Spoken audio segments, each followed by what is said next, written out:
بسم اللہ الرحمن الرحیم۔ شروع اللہ کے نام سے جو بڑا مہربان نہایت رحم کرنے والا ہے۔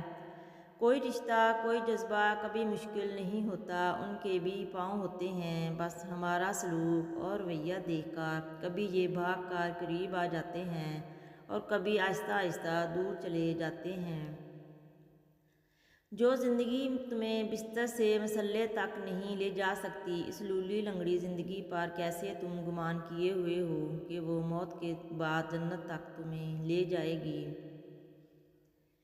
اللہ تو چھوٹی سی چونٹی کا حق بھی ضائع نہیں جانے دیتا، پھر تم نے کیسے سوچ لیا کہ تمہارے ٹوٹے دل کے ساتھ کیے گئے صبر کو وہ ضائع کر دے گا۔ یقین رکھو، دعائیں نام پکارتے ہوئے واپس آتی ہیں جب قبولیت کا کن کہہ دیا جاتا ہے۔ اچھے لوگ ہمیشہ اللہ پاک کے طوائف استعمال کرتے ہیں، ہونٹوں پہ سچ، چہرے پہ مسکراہٹ، الفاظ میں دعا، آنکھوں میں ہمدردی اور ہاتھوں میں خدمت۔ اللہ پاک ہم سب کو ان تمام نعمتوں سے نوازے، آمین۔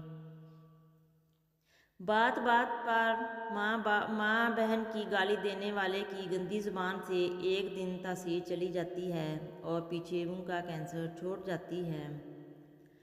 بد نگاہی ایسا گناہ ہے جو عبادت کی لذت چھین لیتا ہے۔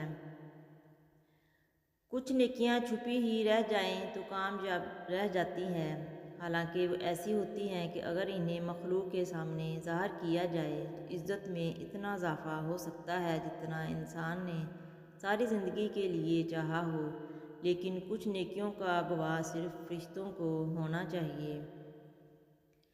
زندگی کی کتاب کے سب اوراق ہمارے مطابق نہیں ہوتے، بس اگر کوئی ایسا ورق سامنے آ جائے جس میں راحتیں نہ ہوں تو صبر کیجیے اور اللہ پر بھروسہ رکھیں۔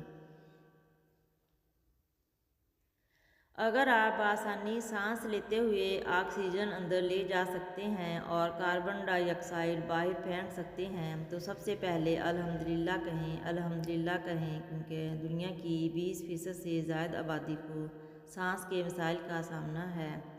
کچھ لوگ ہوائی چپل کی طرح ہوتے ہیں، ساتھ تو دیتے ہیں مگر پیچھے کیچڑ اچھالتے رہتے ہیں۔